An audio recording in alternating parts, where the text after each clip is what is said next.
Mariners lose 6-7 to the Padres, and this is one of those scenarios where you just have to have the memory of a goldfish.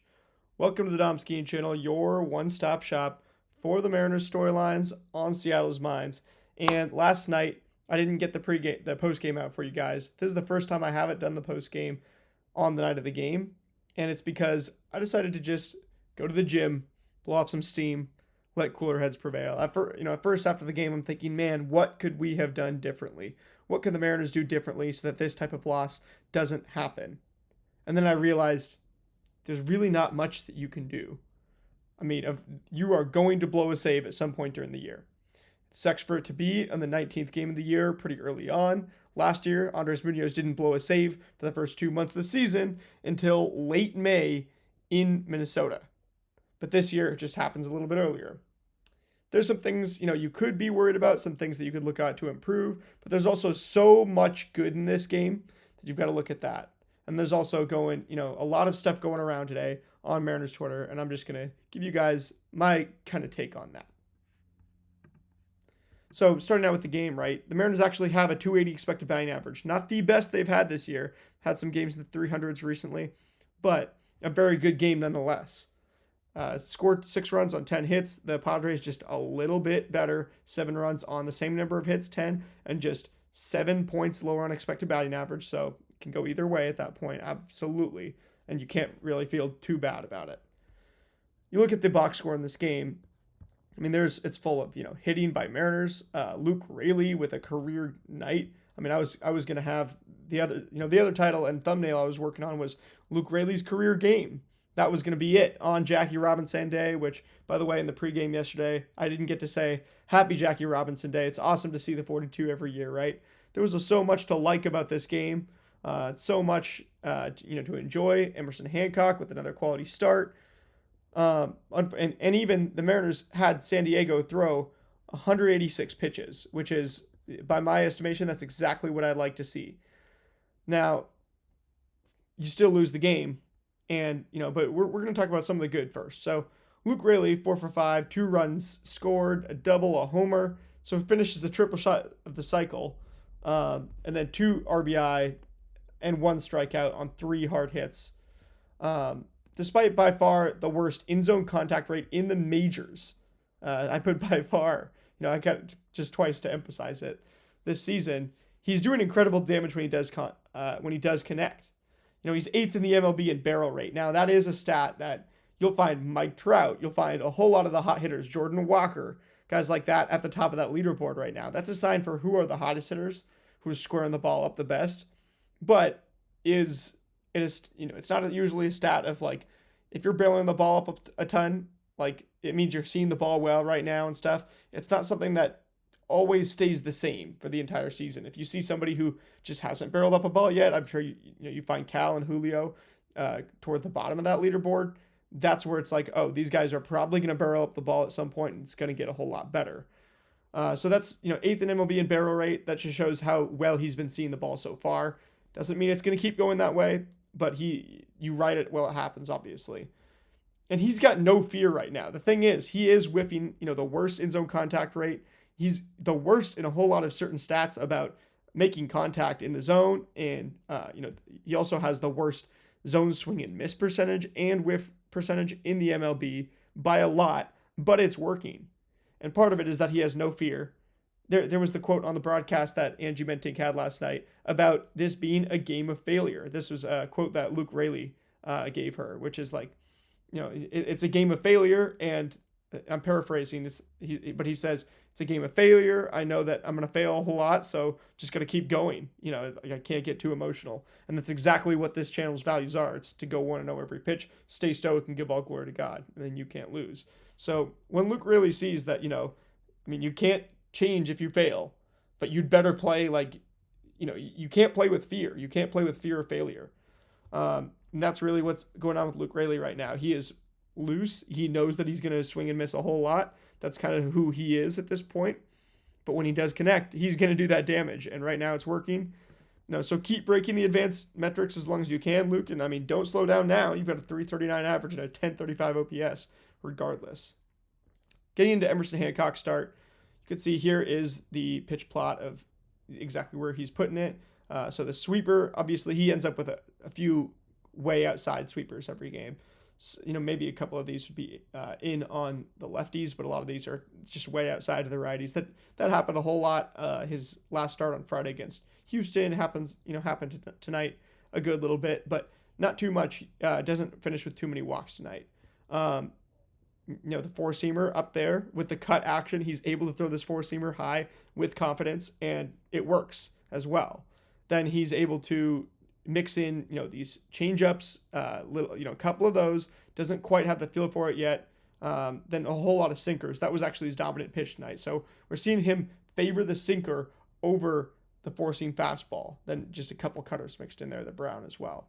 But these orange, the sinkers, that's kind of the story of the night, is that he emphasized this sinker. 36% of the time total, 27% versus righties, or 47% versus righties. So that's, a whole lot. And then building everything off that. Whereas to lefties, the four seam was still the main pitch, but he gets the sweeper and the sinker in there as secondaries. Then 10 swinging strikes on 98 pitches. That's good. That's not great. That's not an elite swing and strike rate. Especially not, you might expect to see that with strikeout per inning, a guy who has a really good start, but that's not Emerson Hancock's game right now. And what his game right now is, he looks great still. So few pitchers have began 2026 with 4 good starts, and Emerson Hancock is one of those few guys. So, by the stats right now, he is one of the top guys in the majors, in ERA and all these different ratio stats. Hancock has become a really high floor guy. His floor, when it's bottoming out, last start, he's walking a whole bunch of guys. It's still not that bad. He ends up with 1 walk, just 1 walk right here, 6 strikeouts, right? 98 pitches, 6 hard hits, not too bad at all. It's a low arm slot, and he stays away from anything that hitters can crush. They've got the arm slot basically as low as they can right now for Hancock. And he's going for groundouts over whiffs. And the sinker became the main weapon tonight, which makes it even more believable. Going up against all these lefties they put in the lineup to face a righty, try to crush him. This guy hasn't been hit hard yet. Let's go get him. And he still keeps it from happening. And it would have been a shutout if not for the 6th inning homer. The 6th inning, once he gets into those 80, 90 pitch range, he does run into a little bit of danger. And Xander Bogaerts, a hot hitter, puts one out. But it is what it is. I have been a little worried about the third time through the order. With such an emphasis on just 2 pitches before this, but emphasizing the sinker gives me hope for more.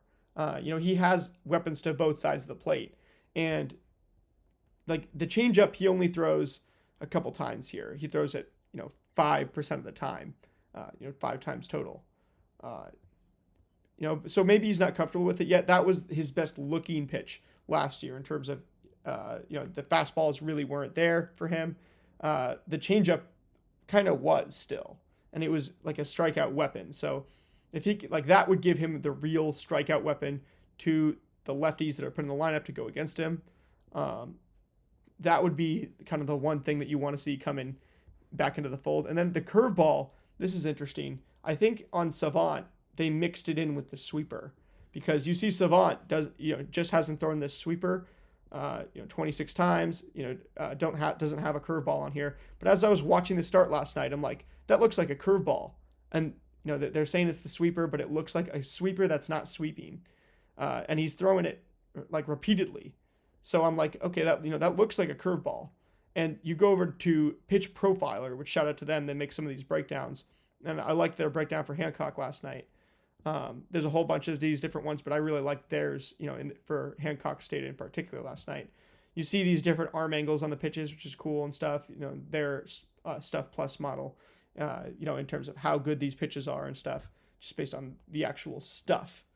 And they have a curveball in here 7 times, the sweeper 19 times. So they had a distinctly different curveball that their model was noticing, as opposed to Savant, which just recognized all these pitches as sweepers. But the interesting thing here that makes me think it is a curveball, and that Savant just is, catching up, is that, the arm angle 23 degrees. You got to get higher to throw that curveball. That's going to curve. Traditionally they call it a 12-6 curveball sometimes, right? There's a knuckle curve as well, but he's getting a higher arm angle to throw that curveball. That's very logical for a curveball. And the sweeper, he stays at 9 degrees. So that's a huge difference in arm angle that wouldn't be explained with any of the other breaking balls. The changeup way down there at 6 degrees. So I do think there's a distinct curveball in here, and that could be his best pitch. That's exciting. That's cause for some excitement. The spin rate's nearly the same. The velo's nearly the same. So it makes sense why they would think that it was, and even some of like the movement is the same. However, the arm angle is the real reason and the real thing that I'm going to hang my hat on as to why I think this curveball exists in those sweepers that we see on Savant. And the fact that he's the fact that he's mixing that up, having a whole nother breaking ball. If this guy has 6 different pitches, and the cutter as well, not something that he's really started using a whole lot yet, but could be something that he gets more comfortable with over time. Even if he just ends up with 5 pitches. I mean, Brian Wu has just 5 pitches, and they're awesome.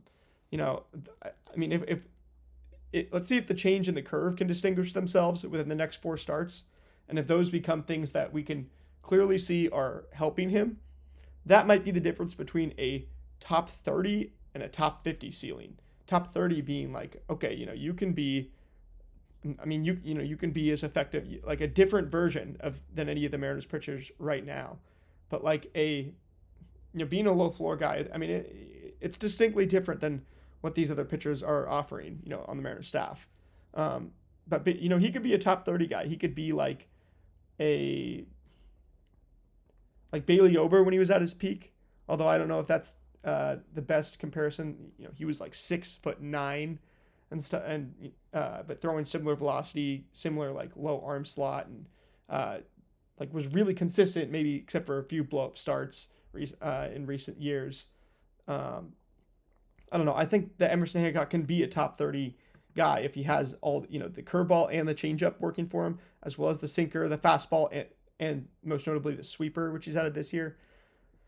And then if he doesn't have the changing curveball, if he's just more of like a sinker, fastball, and sweeper guy, if that's really what it is, then I think that he can be, that's like a top 50 ceiling. So that's like a reliable guy with a pretty low ceiling, but a pretty high floor. And like I said, I think the high floor is what all this stuff is based on.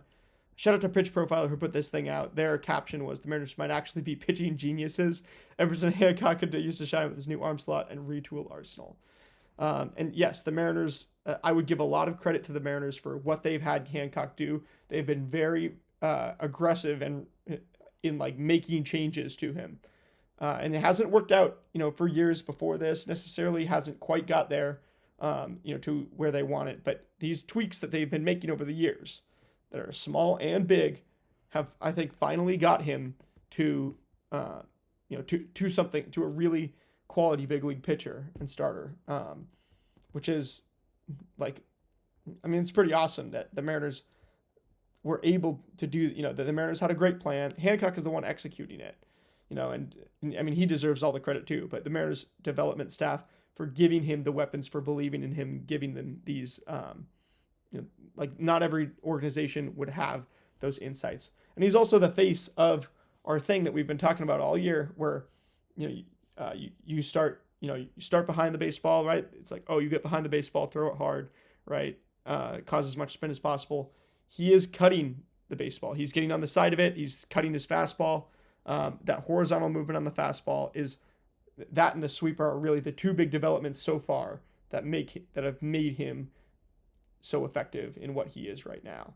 And Lance Brozdowski, credit to him, he was projecting before the season. He predicted that MLB organizations were going to, some of the more kind of trendy ones were going to go towards, that type of thing in terms of pitching. I was watching that first spring training start of his. It was like Dane Dunning, the first start of spring training, which I think the Mariners tried it with him and said, is it possible you can do this? Is what it is, right? Dane Dunning was never supposed to be in too close to this rotation without some injuries. But then Emerson Hancock, the second start too, I was like, I think he's doing it too, because the horizontal movement on the fastball's way up. I mean, Logan Gilbert's also doing this. I think in time it's going to have him have a really high floor, and it's going to be awesome for him, as well as help the breaking balls get to where they need to be and help you be able to have a whole bunch of them. I think it helps the sweeper as well. Um, so shout out to Emerson Hancock. That's that and Luke Rayleigh would be the main stories that I'd like to focus on. Of course, got Randy Vasquez as well, a guy who's had great stats coming into this, like a 104 ERA or a 102 ERA, a 104 WHIP. Um, and you look at Randy Vasquez, right? The Mariners found a way to ruin some of those stats for him, bring him back down to earth. And what they did, 4 innings pitched, 5 hits, 4 earned runs, 4 walks to 6 strikeouts, right? A little bit less of this higher end guy that, they brought out of Randy Vasquez and bringing him back down to their level, right? Whereas, I mean, Randy Vasquez was never above this Mariners lineup in terms of, quality, or he was never going to be, this insane guy. But, the Mariners just brought him back down to their level. And part of the way they did that was, I mean, the 7 hard hits, a big, that's always going to help, hitting the ball hard, getting, a hit and a walk every inning, basically, a little bit more than that on the hits. But a 36 pitch 4th inning, got to look at that and say, man, I think that was the difference. Making him work so much, getting him off of what he wanted to do. And Michael King, the Mariners weren't able to get him off of what he wanted to do, which was throw the breaking balls outside the zone, not throw the fastballs very much, let alone in the zone, almost not at all. And then say, okay, you guys are going to have to keep guessing with deep counts on what I'm going to do. And then my pitches are nasty and it's going to work out a little bit. The Randy Vasquez, it's like, okay, I'm going to throw all my, my changeups out of the zone. You see 14% could not throw the changeup in the zone. And then the Mariners just squared up all of his top 3 pitches when he did throw them, which he throws that sinker 67% of the time in the zone. You're not like, Jose Ferrer, where you have this 98-mile-an-hour sinker that you can throw in the zone. It's going to work most of the time quite that well. Your sinker is only 94.7 with, I mean, you got 12 and 18 on the, break. Like, that's pretty good. It's not quite Jose Ferrer. And, so you do that, you square up all of his top 3 pitches to the tune of these massive average exit velocities right here, 101 miles an hour, 103 miles an hour, and 99.8 on the cutter, sinker, and 4-seam, respectively. That's how you get those hits, you hit them hard and you get these extra base hits, and it ends up going well for you. I also this is a little bit of a random thing, but Alec Jacob, who the Padres brought into the game, he's a good example of a sidearm profile. I want to, teach you guys anything, that I know, which isn't the most of anybody, but about how to look at Baseball Savant. And, being, somebody who covers it from a Mariners perspective, I'm kind of the Mariners savant. I like to think of, I'm the Mariners savant guy, hopefully. At least that's what, I would like to be, is, giving you examples of what to look at, that you see in the game and on the TV that you can look for on Savant. I'm going to do more of that going forward through this 2026 season. So the -1 degree arm angle, that's kind of what represents a side armor, is the negative arm angle. Like, you look for that negative arm angle and you're going to have a side armor pretty much. I mean, if you had something between 0 and 5, I don't think that would technically be considered a side armor, although it would start to look like it. But you see a negative arm angle plus, the pitches looking kind of, pretty like way more horizontal than vertical. That makes sense, right? You throw it more like this, more horizontal movement. You throw it like this, more horizontal, or throw it like this, the more over the top, the more vertical movement, more to the side, more horizontal movement. It's simple enough, easy to remember. And then you see the velocities are going to be way down for these side armors. Guys are not going to be throwing that hard from the sidearm angle. They're more prioritizing the horizontal movement on these pitches, and that's what it's going to be. And they're just kind of focused on the movement in general. Now, Jackson Merrill robbed Julio. It's kind of funny, kind of ironic, and maybe it's distasteful that I'm wearing the no-fly zone shirt, but, uh, you know, I mean, kind of game is game. That's kind of all I got to say about that is game is game. If you're robbing, Julio home run, Julio does it to other guys. Obviously, he hit a no doubter. There's no chance of robbing it, but Julio to straight away center field. Once he gets in tune, he gets to pull the ball a whole lot more. He'll be in even better shape. I think I'm gonna have to pick Julio to homer today, but I'll get this pregame out. I know the lineup came out before I did my postgame for the last game. A little bit crazy, but I'll be getting the pregame out right after this for tonight's game. And also, if this hadn't happened, that would have been another 2 runs. The Mariners scored 8 runs in this game, and then you wouldn't have even.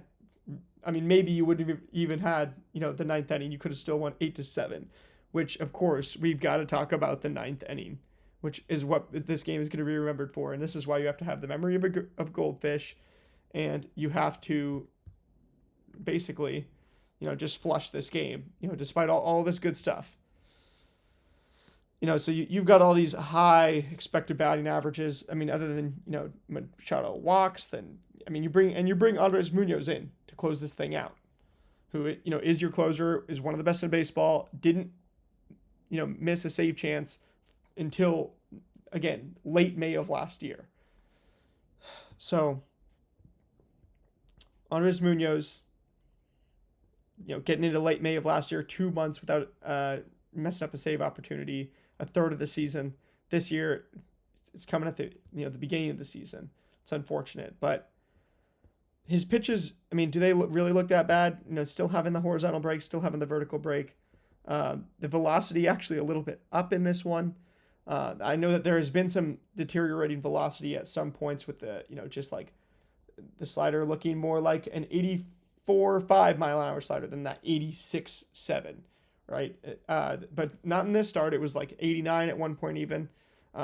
He threw a lot of sinkers, in this one, matched the slider with it. Even though the slider is technically his best pitch, matched the sinker with it and, got away from that just to try to give some different looks in this game. And then he throws the 4-seamer twice as well, which, he can pump up the velocity. He hit triple digits on these. But, and 4 swinging strikes on 26 pitches is good. The movement was just fine where it's supposed to be. The average exit velocities weren't even that bad. But he's getting hit down the line in this game. That's, if there was anything to be worried about with Munoz, is like, are they seeing his pitches well? And is it just the Padres, or like obviously in the Houston game, when the Mariners win 8-7 in the ninth inning, walking it off on Saturday night, with JP Crawford and everything. Munoz does load the bases before getting that save or getting that that hold. The game was tied and stuff. Is there something with his command that's not quite as good? Allowing some walks. I don't know. Like he has a lot of walks before. He's not Fernando Rodney, right? He's not some guy that loads up the bases every time and then gets the save. If we're going just by this year's stats, right? Casey Legumina has been pretty awesome. Would you want to make him the closer? No. You see the stuff with Munoz. You see how good it is. So, it sucks. And I will say this too. I knew people were going to be upset with Jose Ferrer, for coming in, after Munoz and trying to, after Munoz kind of blows the save, allows it within 1 run, it's 6-5, Munoz comes out. And then Ferrer comes in to try to put out the fire. You got to get one more out and you just can't do it.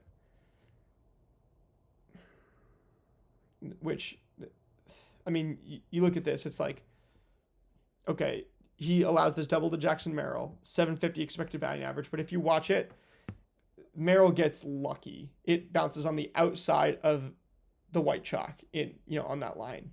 So that ball is inches from being foul. It ends up perfect for Jackson Merrill, but it's like, in the Padres, but Ferrer, he throws the sinker a whole bunch in the zone, and it works out almost all the time, but Jackson Barrel just puts up an excellent piece of hitting on it. I wouldn't have made a different decision. Are you going to tell Dan Wilson that he shouldn't put his best players in their best spots? That's honestly, it seems disingenuous. I don't blame this on Dan Wilson one bit. I don't blame this on Andres Munoz. If there's somebody to blame, sure, you can blame Munoz.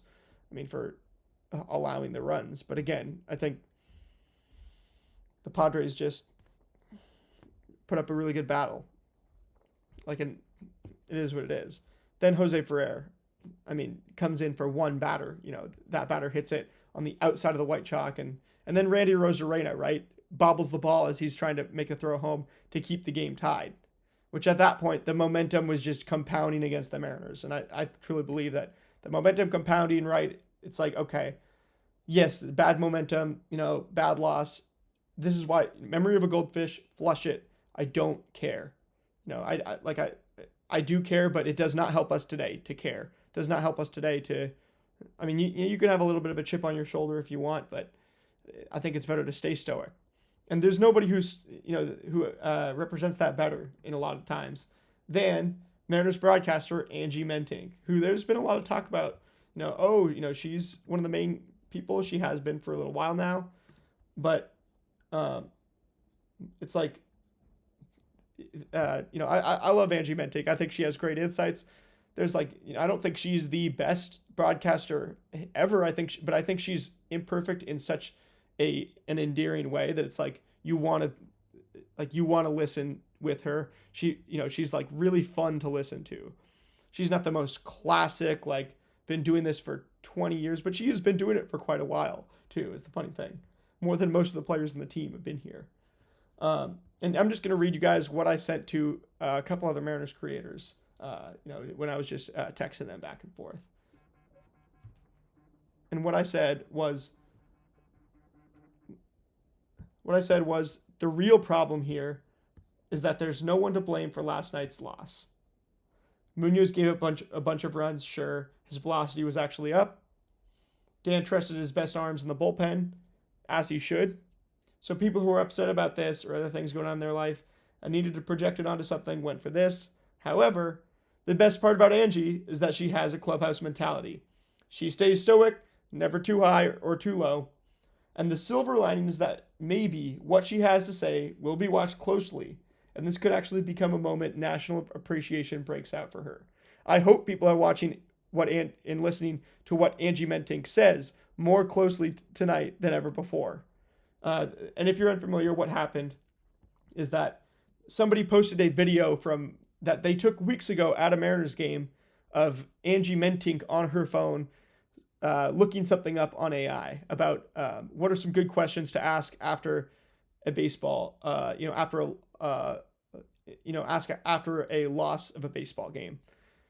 And somebody posted that, some random fan, not some baseball media person, just some Mariners fan posted that saying, basically insinuating that Angie Mentink, because she's asking AI,